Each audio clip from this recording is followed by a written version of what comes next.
The sun goes down, the stars come out, and all that counts is here and now. My universe will never be the same. I'm glad you came. I'm glad you came. You are listening to Paramania Radio. Hey guys, I got the perfect song for the show. What do you think about this? What the hell is this? Dude, this is not the boring psychic. Oh, okay, how about this instead? Take out the papers and the trash. This isn't it. Or you don't get no spending cash. No. This is what I'm talking about. Yeah! The party is live every Friday night, 7 p.m. Eastern, 4 p.m. Pacific, with a twist of metal. Melissa Bruce is the heavy metal psychic. Only on Paramania Radio. Be there.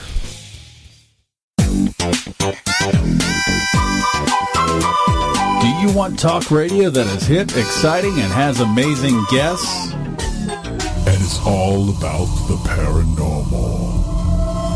Join Sheena Meadow each week on Tuesdays at 6 p.m. Eastern, 3 p.m. Pacific. You'll want to come play with us at the Haunted Playground.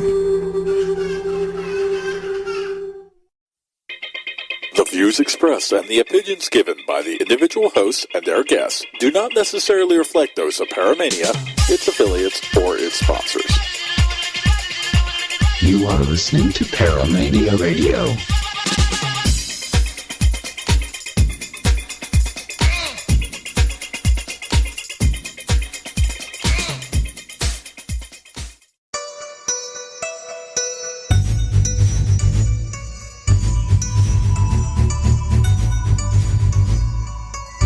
You're listening to the Parasearch UK radio show with your hosts Kerry Greenaway and Jay Lynch, right here on Paramania Radio.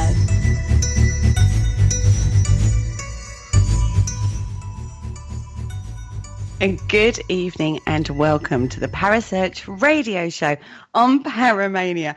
My name is Jay Lynch and I'm here joined in the studio with my beautiful, sexy co-host, Kerry Greenaway. Good evening, Kerry Greenaway. How are you? Oh, stop. You're so much in trouble for that. But how are you, Jay? Wonderful. Now, so deserved that. You so did. We're also joined. Funny. You're also joined by the beautiful Teresa. Good evening, Teresa. Good evening, Jay. How are you? I'm really well, thank you. I've had a few beers and I'm really, really well. Okay. And Dave's with us in the studio as well. Good evening, Dave. Good evening. Oh, he's gone really quiet. He's thinking, do I really want to be part of this? Well, Dave is there. Good evening, Dave.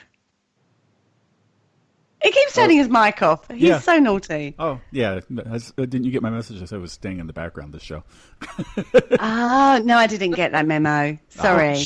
She got it. She read it. Then she ignored it. Threw it over my shoulder. That's why she's trying to use my name. So that way, well, it's just Jay being a jackass again, so it's cool. Now, we're also joined by one of my close friends, who is the lovely Ashley Knibb. Good evening, Ashley. Hiya, Jay. It's all getting very confusing in the studio tonight. I'm very confused. Teresa doesn't know which Jay she's sleeping with tonight. That Anyway, lads and ladies, let's get some format to the show. Right, now, general discussion night, and I thought we'd kick tonight off. We're talking about case studies in the paranormal field. Well, as far as doing one?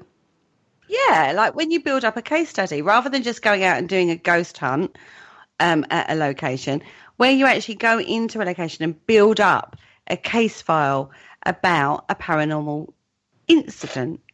So you get reported a paranormal incident, and rather than just going and doing a one-nighter, you actually build up a case file. Have you ever done that, guys? Well, most residentials you do that with. Yeah, but we don't. She's asking, do we? We don't do that many residentials. No, but at all. But the place that we go with, like she's talking about, with venues and things like that, normally it's a one-time visit. Right. You may not go back for days, weeks, months, or maybe never. So, but with residentials, that's, to me, a case study is the only way to go with that, because you have to build up a rapport. Exactly. So that's what we're talking tonight. We're talking more residential, private investigations rather than public locations. That's what I thought we'd talk about tonight, guys. What do we think? Okay, cool.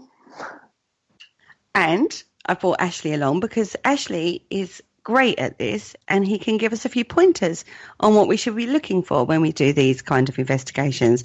And it's a completely different ball game from the normal investigations that we all do, isn't it? Yeah, definitely. I mean, I think when you go into like a private investigation, I mean, obviously when you go into a public one, you're going on what other groups and other teams have done when they've gone in there. But when you go into a private one, you're dealing with individuals and stuff like that, and going on what's happening there and trying to help them, I think, rather than just going in there to kind of ghost hunt. Sorry, I'm just choking to death over here. Carry on, Jay. Please don't do that. I know, I just got carried away with the moment. It is a completely different ball game. I mean, there's so many different factors you have to consider when you do a private. Now, over here in the UK, we always start a private with an interview. Yeah. And we go into the location or the like private place, and we do an interview, and we basically get a feel for the people that are in that situation, what experiences they've had, and we basically build up an idea of what the family situation is. Is that how it works in America? Is that kind of how it goes? Oh, absolutely. You got to build up a case, the interview to start with, absolutely, because then, it kind of gives you a direction of what their claims are and stuff. But now, do you take your as many people in your team as you can for the interview, or do you kind of take as few as possible? Or do you have a residential team? Well, I personally, I kind of work on my own, but then bring in other people as and when I think I need their assistance, and depending on what their skill sets are. So I don't work in a team per se, but I always start with minimal amount of people, so that it doesn't cause too much impact into the location itself. Because obviously, with a residential, you're dealing with like a family home and stuff like that. So if you're trying to go in there with a ton of people and a load of kit, straight away you're changing the environment factors, which means you're already changing the entire scope of what you're trying to investigate. So if you turn up, you do basic interviews, that kind of stuff, and where you can, as long as people agree. And I usually try to video the interviews as well, so I can get an understanding of when I look back through them, not just what they said, but also I can understand how they reacted to those questions as well. So with body language as well as how they answered them, and that way you can start to build up and understand what I call like the three elements of the case, which is the psychological, the physical, and the environment. And then from that you begin to build it up from that part. So, Ashley, what sort of things are you looking for in that initial interview? It's strange because you have to obviously take into consideration that you have to always go in with the mindset that the people believe in what's going on, and you're there to try and understand what's going on for them. But equally, at the same time, you have to be objective enough to sort of turn around and say, if it's something that isn't paranormal and it's caused by something, you have to have the guts, so to speak, to stand up and say, I think this is actually being caused by X, Y, Z. So I kind of go in with the aspect to try and what I call the story. I try to understand the story. So basically, I don't go in there and go, oh my God, what's the paranormal activity? I ask them what's the paranormal activity and what happened around those events, who was present, who saw it, what was occurring, what was you doing at the time, all that kind of stuff. So I kind of build up a bigger picture of what's going on, because when they're in the moment, they might not recognise the things that are happening around them until they start talking to them, building up that bigger scope of what's going on. And then obviously from that as well, you can understand who else was there, and you can draw them in to get information from them as well. And you can cross-reference information from different people in order to gain that picture of what things are going on. And sometimes it can be tough.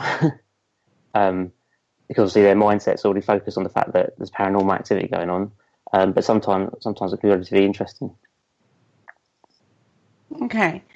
So, Joe and Teresa over in America, is that pretty much what you would do? You would go in just like one or two of you? Oh, absolutely. When we go in, we only go with two, maybe three people, Maybe tops. But we've seen teams that come in with, I don't know, 5, 6, 7 people. Guns blazing, basically. Basically, 2 or 3 does the interview, kind of like you're talking about. They video record it, so you can back and look at it later, check body language and posture and everything.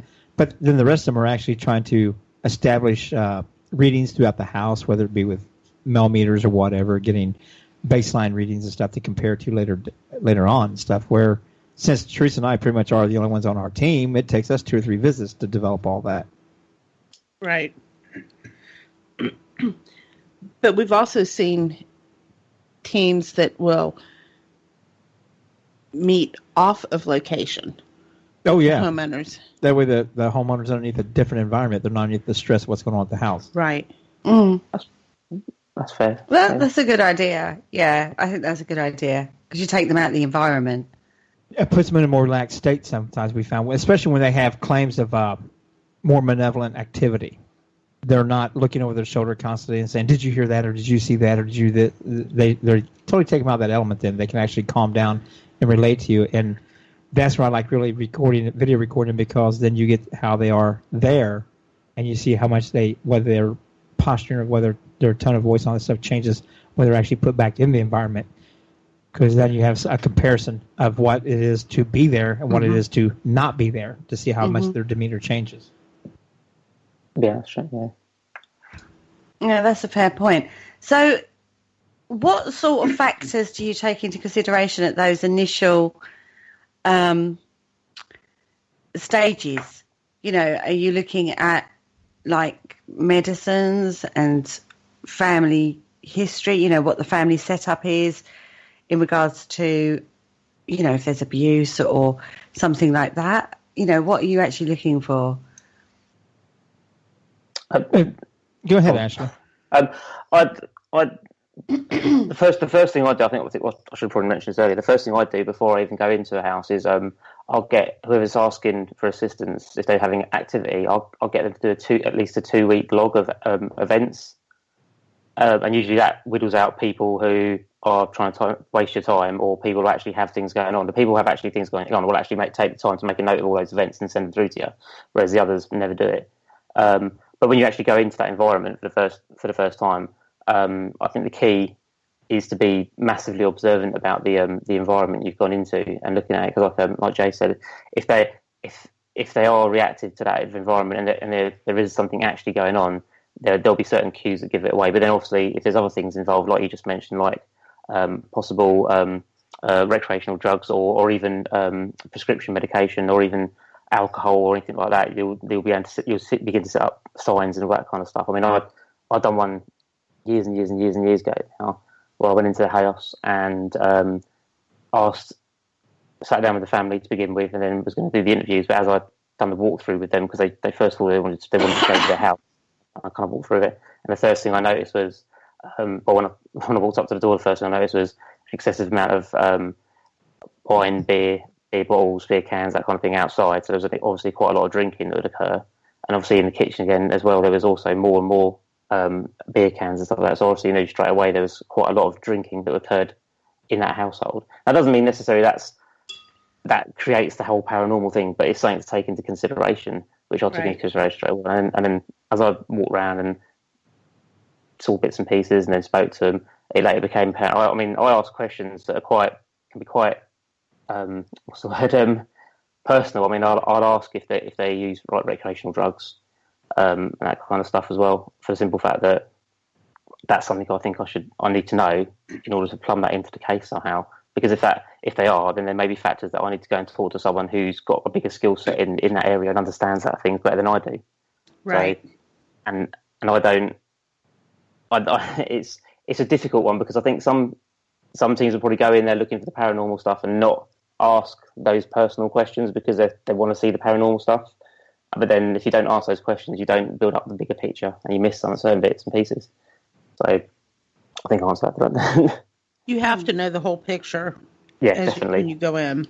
And where we were talking about meeting off site too, when we do that, I always let the client, for the lack of a better term, pick the location, and it tells a lot about the location when they pick it, because you tell them that you want to interview them and you tell them you're going to be filming it, and if they immediately pick like a bar or something like that, I'm like, oh wow, why would you want to do a public interview in a bar?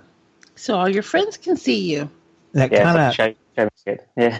It's just a little way of seeing where they're going with it and what their intentions and mentality is about it, without actually asking them a question and then getting them to be quite offended and stuff. So I mean, most of them who actually have something going on will ask to meet. I've had them ask to meet at a church or meet in a park or something like that. We've met in parks before. But when they said, we'll meet there. There's this little bar around the corner. I'm like, okay, bar around the corner means it's a local watering hole. Everybody knows you, and now you're going to get a lot of attention. So pretty much in a nutshell. It's a good way to actually kind of see their intent without actually having to ask them anything, without them getting all stubbed up and getting offended by it. Just that simple little things can do things with it. It's exactly that. People give away a lot without even realising it in the first instance, don't they? So you're really basically, when you very first start a private investigation, you're basically starting it from a psychological point of view. Mm-hmm. Definitely. Oh yeah, and I go in, and I hate to say this, but I do. I go in completely with more skepticism than I do belief in what they're saying, because so many things in the paranormal are misinterpreted, big time. That's true. I mean, there was a case, and I had never heard of it until I was talking to somebody about a case they were doing, and coming to find out people were having all these effects, physical effects, hallucinations, seeing things and stuff, and they brought in a CO2 detector, and the carbon monoxide was almost dangerously high. Mm-hmm. Was causing a lot of the things that they had. Once they fixed the problem, all the paranormal activity that the person was claiming went away. No, I totally agree. Simple. And just to put it out there, carbon monoxide poisoning can cause hallucinations, paranoia, feeling like you're being watched. It can cause a lot of effects on you that you don't. Physical too. Yeah, it can cause depression and nausea. I mean, nausea. It can so cause a lot of things. So you're right there. So they were like, it's a demon. It's attacking me. It's making me feel this or feel that and all this stuff. And I never did when I'm away from the house. But when I go home, I have all these things happening. And for some reason, the investigator said, I just happen to think, I'm going to take my carbon monoxide detector over there, plugged it in. It wasn't there 45 minutes an hour, and it started going off. Mm-hmm. So they had high levels. I mean, it was close to the point of they actually putting it at a level to where it was fatal. Dangerously high. And they come find out they had a leak in the furnace and something, or the water heater one that was down in the basement and stuff, and it was terrible. I think it was the furnace. So there's little things like that you really have to figure out also. That's why I like to take them out of the environment and see how they act there, then bring them back to the environment and see how they act there. Mm-hmm. Makes sense. Okay, we've had a couple of questions in the chat room. First of all, for Max, is it true that many of the human race will actually lie or at least mislead to get attention? Well, absolutely. Absolutely, yeah. I hate to say yes, but yes. Okay, so statistically, looking at it from a statistical point of view, I'm very, very careful with that word. What is there a set statistical rate, as it were, that a higher rate of people in a specific social set that lie to get attention? I'd assume there would be in certain ways, but I don't know what the numbers are or anything like that. But I mean, I would assume there would be, because obviously there's people. I mean, people like attention sometimes. I like that. I mean, I'm one of the cases that I started working on before it even got going. Really, they asked me if I was going to be writing it up for the local newspaper, in which case it kind of gave me a whole mess of idea that there probably wasn't any paranormal activity at their location. So I think people like that mindset of being more. I can't think of the words now.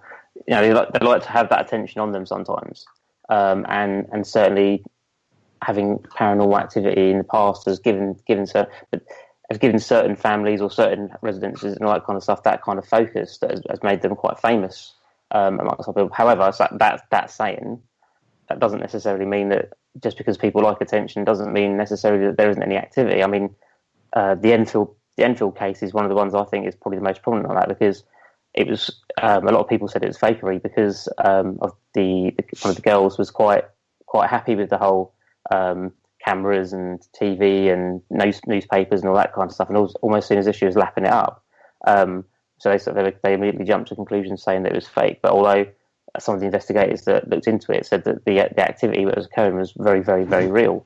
So it's kind of a balance, isn't it? Really, I mean, I think people like it. I think there's probably statistics to show that people probably lie completely in order to get that attention. I mean, what do you think, Joe? Oh yeah, but I don't think the statistics are all that high on the people that lie for the attention. I think it's not as it gets more attention because it infuriates so many people. But I don't think it's actually that high of a percentage. I think more is misunderstanding of, like we just talked about, like carbon monoxide or high EMF fields and things like that. I think more things are misunderstood and put up for paranormal than what really is, than people that saying that lie about. There are the ones out there because we've seen them. We had one case that we did, and we went into a home study, and they talked about how their daughter had all this evil energy around her, except they used the D word, which I hate, and all this other stuff. And first thing we do is go downstairs. The entire downstairs has been converted into an apartment for her. First thing we go downstairs and find is there's pictures where she's a beautiful artist. She's a wonderful cartoonist. Drawing a Hello Kitty and all kinds of kitty cartoons, and every one of them are drawn with big doobies and different things to smoke pot with. And then we find a big water bong right beside her bed. So I'm like, you're doing this to get people in here because they immediately told us right off the bat that they used to have a house where they used to live that people started coming to investigate. And so they moved from Chicago to Cincinnati, and they weren't known here. They didn't have that attention here. So they wanted they buy a brand new they house. Wanted us haunted. They wanted us to tell them that their house was haunted, so they could charge people to come in and investigate their home. And we wouldn't do it. No. I think it must be very difficult if you come across a private residence. They approach you and say, "I've got activity going on." There is that personal side, isn't there? Do you get more emotively involved in these cases because it is one-on-one? I don't. I stay away from it. That's one of my rules, that when we do a residential or we help someone else do a residential, I do not interact with the client as little as possible. I will answer the questions if they're around me they ask. I won't be rude or anything like that.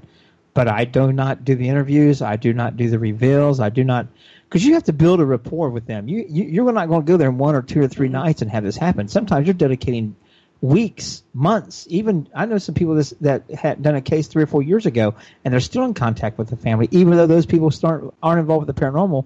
They're still in contact with that family because they developed that relationship. To me, they became friends. Right, but my fear is that if I develop that relationship, am I now investigating the paranormal, or am I now being protective of somebody that I care about? Because that is a total different level of how you approach things. You're no longer looking at it, in my opinion, for me, in an open mind. You're now approaching it as a parent or an aunt, an uncle, whatever, or a friend who's trying to protect somebody that they care about. You're now taking everything they say as the gospel and not being open-minded about it, in my opinion. Ashley?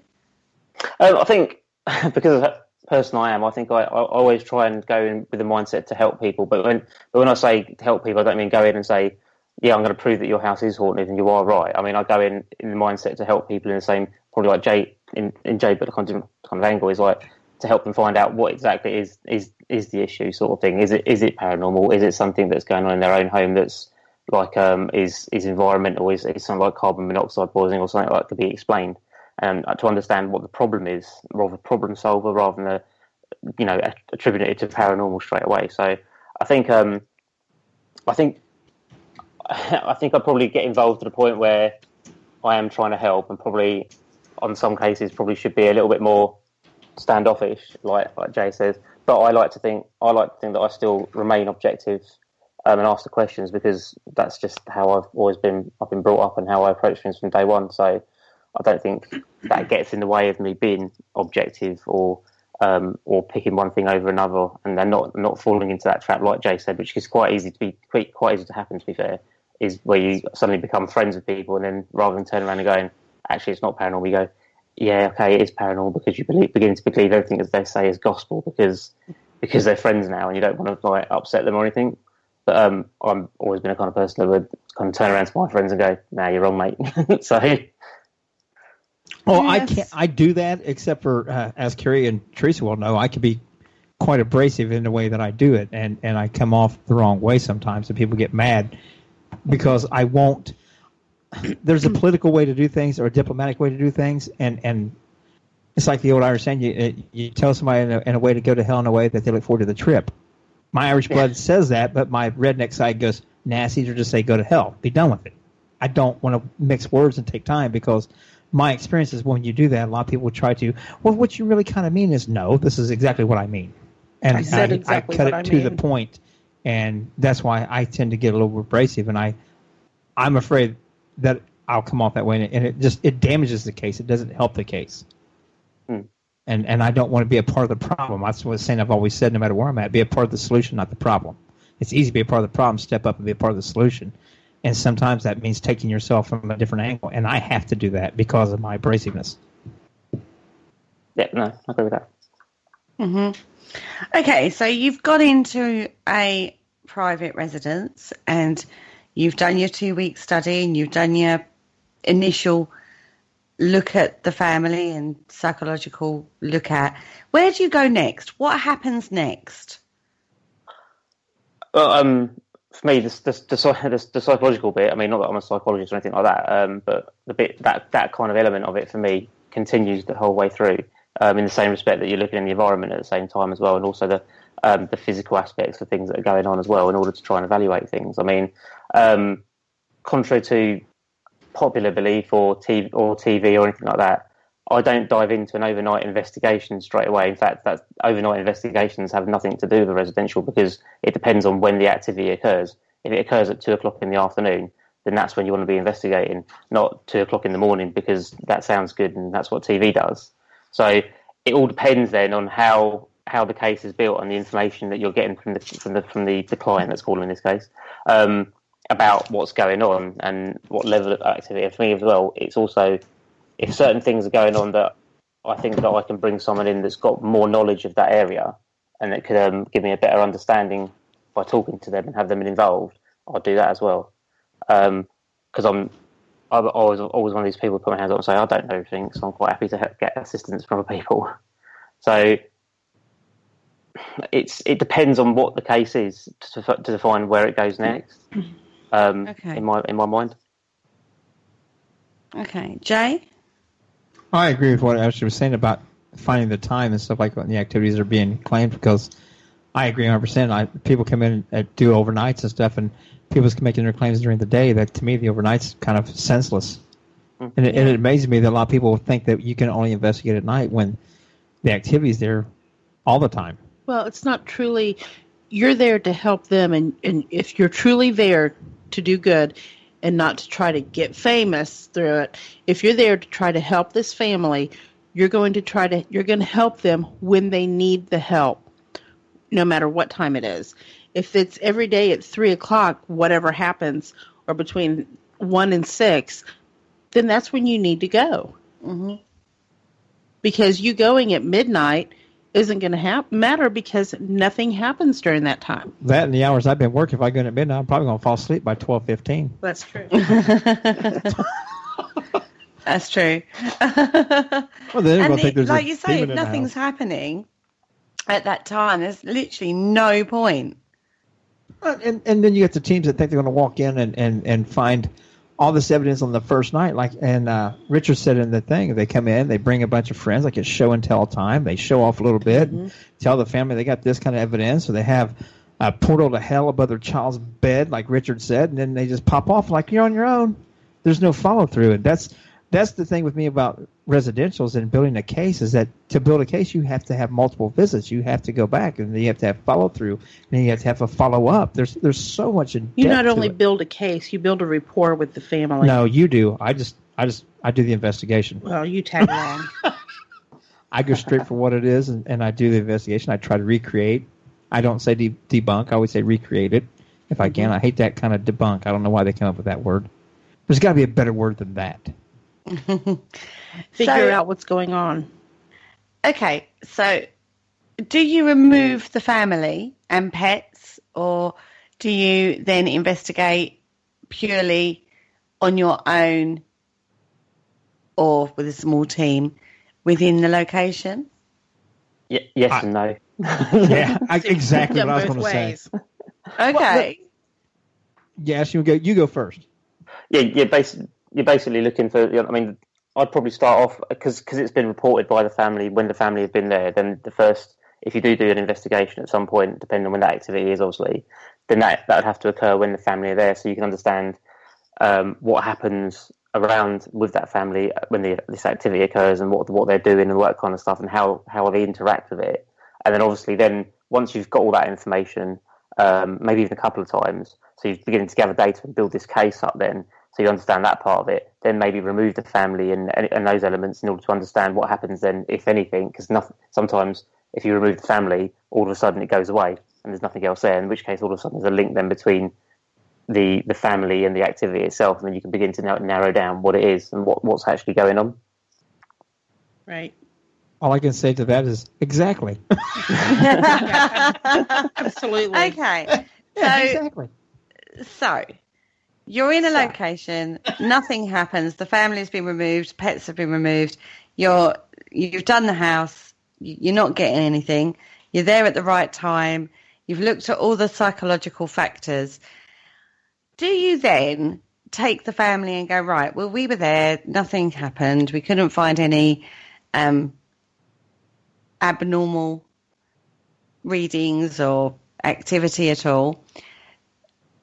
What happens if the family experienced it out of the home? So that it's almost like the energy, we'll use the word energy rather than spirit or entity, we'll use the word energy, has followed them to wherever they went overnight. Well, that then would stabilise the fact that the activity is centred around the family. So it could be that they're the catalyst for it themselves. So then you have to analyse exactly what's going on when the activity happens, what they're doing, who's present when it happens. So you narrow it down to individuals. So if you've got reports of it happening and there's only two of them are present and the others aren't there, then you might be able to narrow it down to those two people and then understand why those two people might be directly related to it. And obviously, this is where also you begin to wield out whether you're dealing with actual activity or some kind of, to use an old term, tomfoolery. Right. You can begin to narrow it down then. I mean, because it may be that you're not dealing with ghosts or spirits or weird energy or anything like that. It might just be, you might be dealing with some kind of psychokinesis or telepathy or something like that that's going on. In which case, that could begin to understand it. So you begin to. The whole point from my point of view of a residential case is to drill all the way down to find out what the source of that activity is and the cause of it, in order to give this family an explanation for what's going on, be it a logical, reasonable explanation that can be explained by normal things, or whether it is something a little bit more paranormal. But then it might not be, when you drill it all the way down to something simple. Well, I want to say simple, but when you drill it down to something that's paranormal, like say psychokinesis or something like that, you might be able to then say, well, it's not actually as bad as what you think it is. It's not necessarily dark or anything like that. It might just be something that needs a little bit of control, and then you can then understand how to find a solution to that. I like that. Yeah. So then where do you go? Do you get a psychologist in or a psychotherapist in? It all depends. I mean, there's so many factors in there that all depends. I mean, it may be something where, excuse me, there may be something where that person may feel better talking to just a member of their clergy, whatever their faith is. Richard had brought that up in the chat room, and I was going to bring that up myself. You also have to look at the people's faith-based a lot of times, because each faith has their own little quirks about it. I mean, not all faiths believe that everything's a demon. Not all, you know what I mean? Some don't even recognize what a demon is and all that. So there's so many things there that you go in the direction that the client would need and what would make them feel more comfortable, feel more at ease, I would think. It's giving them an understanding of something they don't understand, basically, opposed to scaring them more in my mindset. And I think rushing in and doing overnight investigations with umpteen million CCTV cameras and EMF devices and all that kind of stuff, and then disappearing off and not coming back again, probably scares the family more than it does if you spend time with them and trying to understand what the problem is and then drilling it down and getting to that solution. The problem is that some people don't want to go down through that process because it's not what they're looking for either. Yeah, that's true. You can't always answer every question, and if they really want to believe they've got a entity or a spirit in their home, no matter what you say, they're not going to necessarily believe, are they? No. If you come up with a rational explanation is where I'm going with that, sorry. So if you go, well, you know, it could be because of this, this, and this, and this. If they really want to believe, there's nothing you can do to change their minds. But that goes back to when we had a show the other week where we were talking about when you go into a location, you hear these locations that have nothing going on, and all of a sudden people start saying they found something there. And if 5 people come in there and say they experienced the same thing, then 20, then 30, next thing you know, everybody's experienced the same thing when it was never happened there. Same thing with this here. That would be the same thing, wouldn't it? Where you're talking about imprinting the energy that if they believe it, they're going to manifest it. Whether anybody else sees it or experiences it or not, they are in their mind. Period. It's there because they know it is, and they won't accept anything but that. Mm-hmm. Well, we had friends of ours did a case, and the lady kept saying that her bed was shaking. Oh, yeah. And so, yeah, they're like, oh, okay. So the meeting says, come on, you two young guys, come on into the bedroom with me. She's like, all right. So they figured that, okay, her bed's shaking, so we'll go into the bedroom. And the one guy laid down on the bed, and they're just sitting there kind of chit-chatting and talking, and nothing's happening. All of a sudden, the train goes by, her bed shakes. And Ashley said it right off the bat, train tracks. And so they're like, oh, logically, on that particular one, Teresa, why would she not logically think like that? That's she wanted something there. They told her, look, you know, I laid down in your bed, the train went by, the bed jumped, you know, it shook, it jumped. That's different. It's not when the train goes by. It's other times. So they laid there, train goes by, the bed jumps and shakes. She desperately wanted something to be there. Right. So nothing they said, unless they told her that there was a D word hiding in the closet or under the bed that came that came out and shook her bed. Nothing short of that was going to make her happy. They did not make her happy. They had she told them to go ahead and leave. Another team, less experienced team, came in. She told them what she thought. They went in the bedroom. The bed shook. They told her that they thought that she had a demon in the house and left. Where's the responsibility in that, though? There is none. There was none. That's what we went back to, like I said, the other week when we had a show that we talked about the responsibility. That's also comes up with accountability. And that's the bad thing about this field. There's neither one of those. Nobody is held responsible or accountable for what they do. And if you for the lack of a better term, call them out, if you ask them a question about it, you're immediately calling them out and picking on them and singling them out. And it's just a big crybaby session. Yeah, true. I mean, right.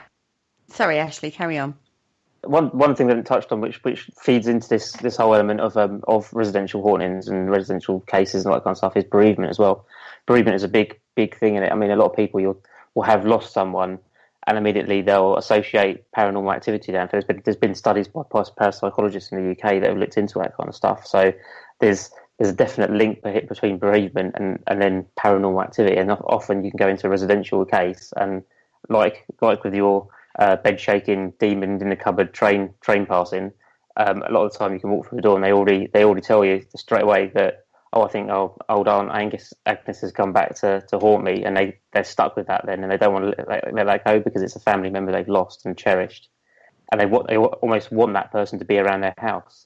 And it's difficult to leave and go, actually it's not, it's the train going past, or it's the guy that gets up at 5 o'clock in the morning and then when he turns his car on it rattles your windows, so you think that's the thing that's going on in your kitchen or something like that. Those kind of things, but because they've got their mindset on something that's a link to bereavement, they stick with it and they link it to paranormal activity.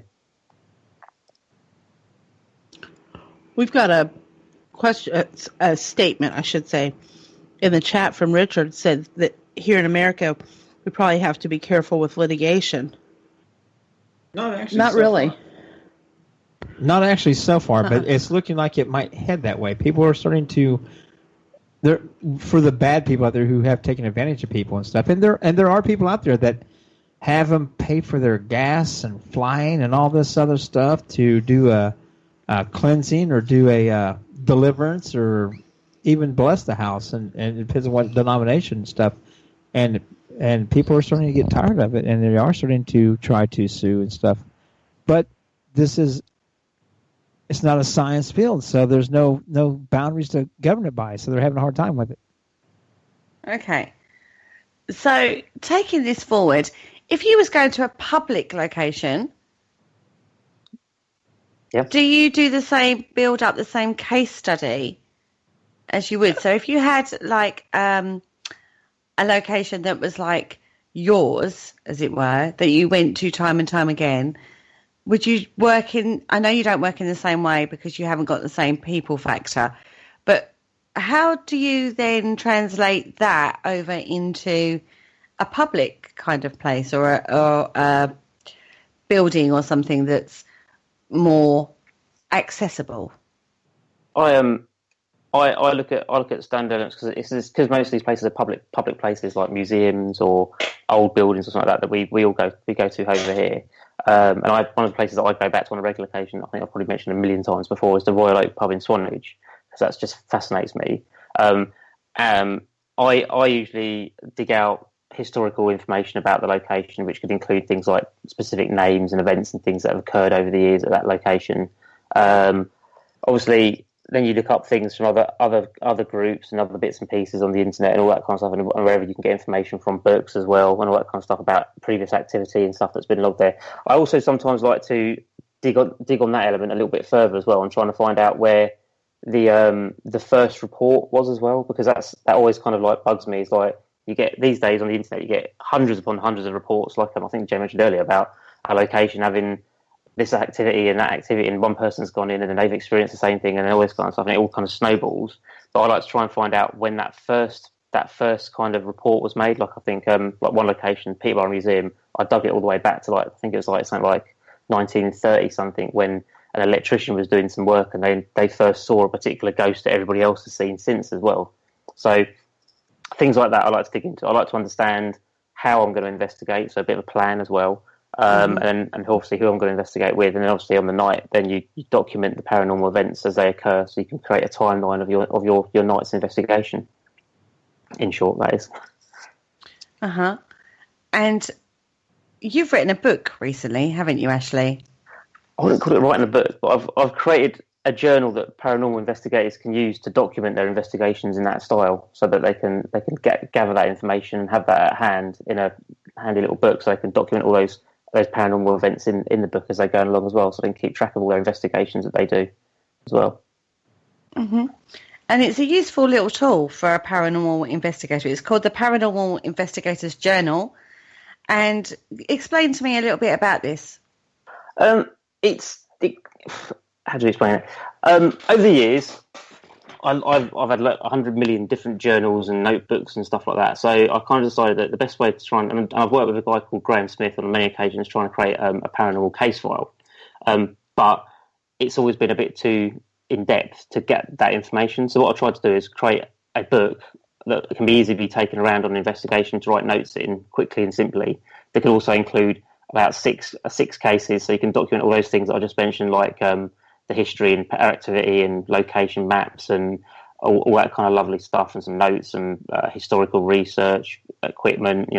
What you're going to do, and then obviously, as you're doing your investigation and walking around, when things happen, if things happen, should I say, you can then document those down in like what I've called event logs. So basically, you just take a note of the date and time, and then where you are and who's present, and then just note down what kind of activities occurred. Make a brief note of it, and if you've got any supporting evidence, and then basically through that you can then build a little timeline of everything that's gone on during your investigation. And it's the notebook that I've been looking for years myself. So if no one else wants it, I'll get to use that a bit. Well, the links have been shared into the chat room, so if you're interested in getting a Paranormal Investigators Journal, then the links are there, so you can go and buy this journal. Now, there's also in the back of the book some experiments you could try. Yeah, these are the basic little experiments that you can try whilst on investigation, just to kind of like make things a little bit more interesting, I suppose. There's about 6 of them in there. So you've got things like the Ganfield experiment. It's not the full Ganfield experiment they do in parapsychology, but it's like a little field version that you can do whilst on investigation, which I've done a few times with some very interesting sort of results. What else we've got in there? We've got the psychic projection experiment that Brian Cano first showed me on an investigation over here in the UK at one point, which is quite a simple, straightforward one using an audio recorder. What else have we got? We've got quite a few different ones. A simple audio Singapore theory experiment you can do that I've used in the past with some good results. Lock-off experiment that I'm sure everybody knows by now. A triple approach EVP experiment, which is kind of a little bit of a change on the standard EVP approach, where you kind of build up a few different approaches where you do an EVP where you're there, where you're not there, and then where you play back audio that sort of like asks the questions when you're not there as well. So it's kind of a bit interesting. That's about it, I think. So yeah, there's a few little ones to try. It's a really good tool you could use on any investigations, whether it be private, public, just going out on your own. It helps to log down all the relevant information that you need, that you sometimes forget when you're on in the moment, as it were. Jay, what do you think about this kind of log? Oh, it's absolutely wonderful. I mean, and it's something that we actually need more of, and people using more, so that way you can keep more of a record of stuff. Because most people, they say they want to keep records of their own, and they don't. I'm a sticker on it, so to me, it would be, and my OCDs it's more categorized and stuff. Because I sit down with a graph paper and try to graph it out and stuff. And so I love it. I like that. that sings to Ash's scientific side, graphs and stuff. He's actually a pain in the butt. but you have to be more thorough than most people are. And now if we go to a venue, I don't do that so much. To me, if we go to a venue location or something like that with this public investigations, I know that 99.9% of the stuff that I want to experience and stuff like that could very well be dismissed because of all the activity of other people moving around. So I take it for what it is. I do energy work there. I usually don't even take equipment unless the people want to see it. I do more of just sit back and experience the building and feel it and listen to it and see what you experience. Don't worry about whether the meter goes off or not. What do you feel? Make yourself the equipment. So it's just different. But with doing a residential or something like that, or if we was on a location with just our group and training stuff, that journal is amazing. It would, especially with the new people, it would get them more organized quicker. It gives them a way to focus their stuff and what they're doing, and it's absolutely amazing idea. Thank you. It is a great idea, and I would recommend it to anybody that's out there paranormal investigating, because it does help, like you said, Jay, formulate your thought patterns into what you should be looking for and help you log what happens. Because it is one thing that, whether you're doing private or public, that people let slip time and time again.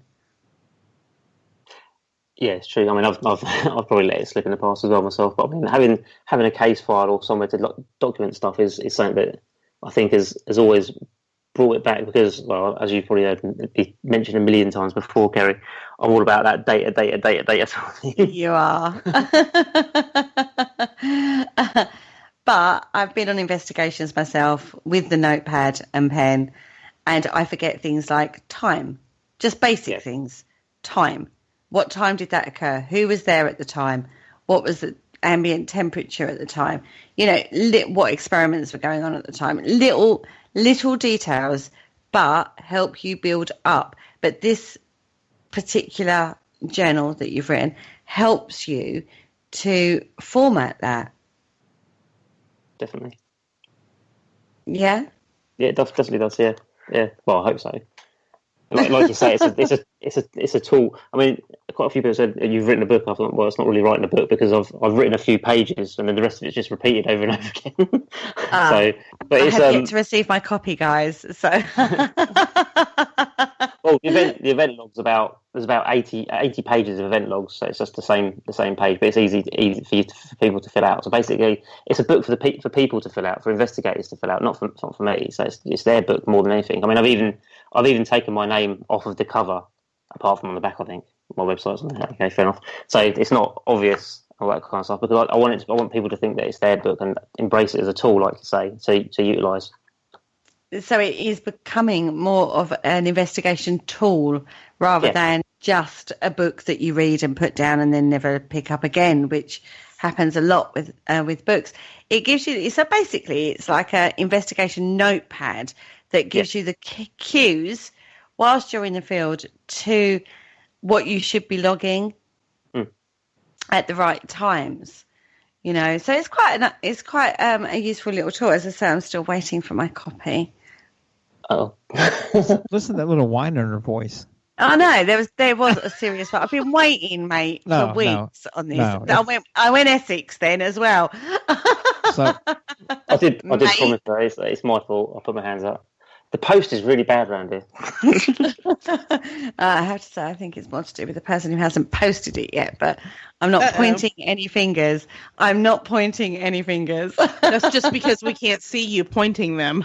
I am pointing them big time at this moment in time. Now, is this something that could be used anywhere in the world? Yes, I hope so. Well, as long as you can read English, I suppose. But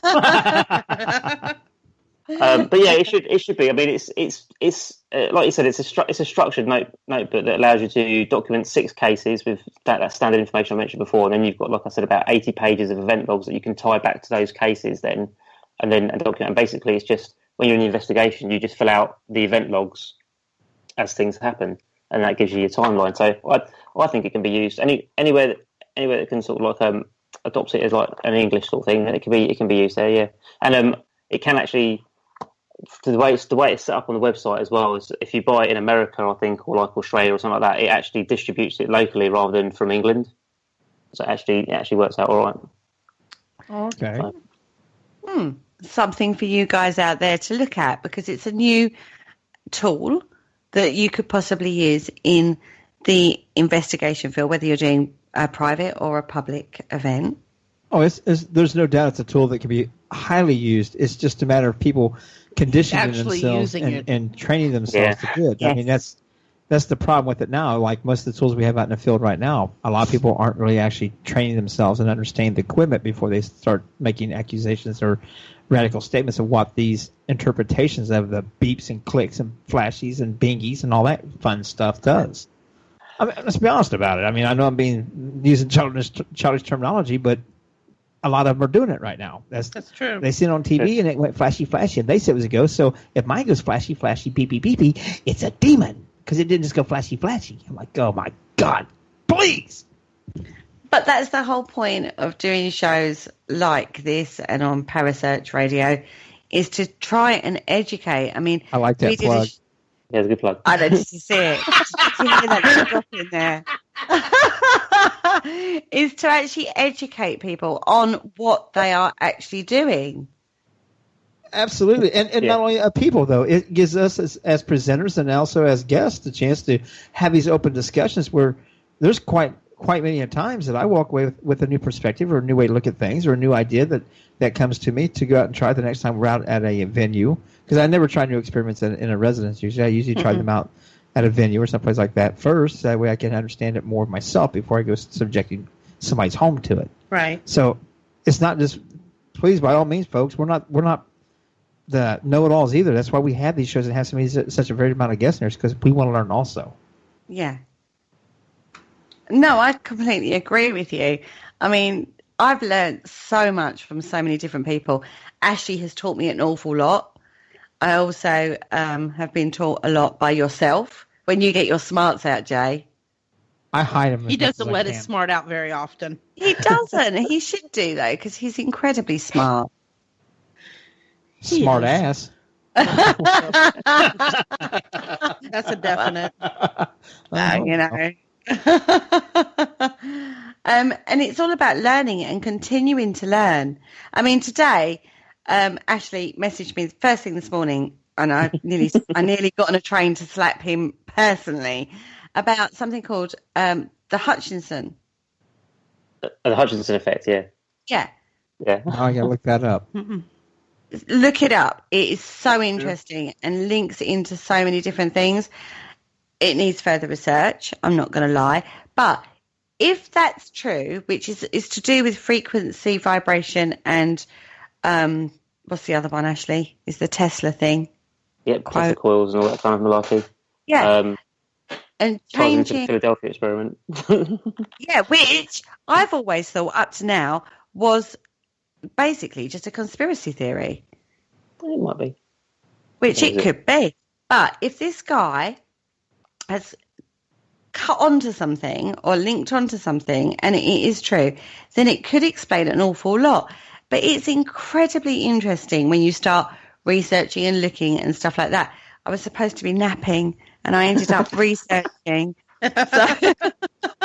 because of Mr. Knibb. So thank you for that this morning, Ashley. I'm still looking at it right now on Google, and it talks about it on Wikipedia, and it also talks about the Hutchinson effect. You want to look into that because there's YouTube videos about the Hutchinson effect, and also one thing saying from skeptic.com talking about it being a hoax. So now you got me all 4 different directions to go with this thing. Thank you very much. I'll be sleeping late tonight. Exactly what Ashley did to me first thing this morning. Passing that out there into the paranormal field. Look into it. Let me know your thoughts. Or Jay or Ashley, let us know your thoughts on it. It's incredibly interesting. And honestly, it's absolutely fascinating.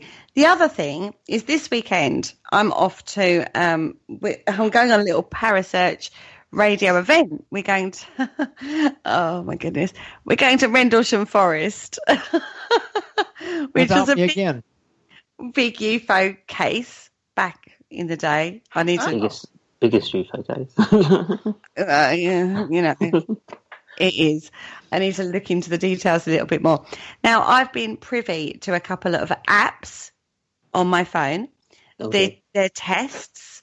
They're test apps at this moment in time, and we're going to have a go at them because why not? Let's use these, you know, things that we've been given and share knowledge. Well, it's time to wrap the show up, I'm being told by Dr. They know you. They do. They know I'll keep talking for hours. So we will keep you informed on how that goes. Thank you all so much for listening. Thank you, Ashley, for joining us. My pleasure. Thank you for having me again. Oh, thank you anytime. Thank you, Kerry, for running the show tonight. If you'd like a copy of Ashley's investigation journal, I've shared the links in the chat room, but you can go to www.ashleyknibb.com and buy the book because it's a really useful investigation tool. Jay. Have a good night, y'all. Thanks for listening. Kerry, Ashley, Teresa, thanks for being here. Good night. Good night. Hi, guys. Thank you for listening. Don't forget to join us for more shows throughout the week. Find us on Facebook, Twitter, and the World Wide Web to keep up to date with all the shows right here on Parasearch Radio.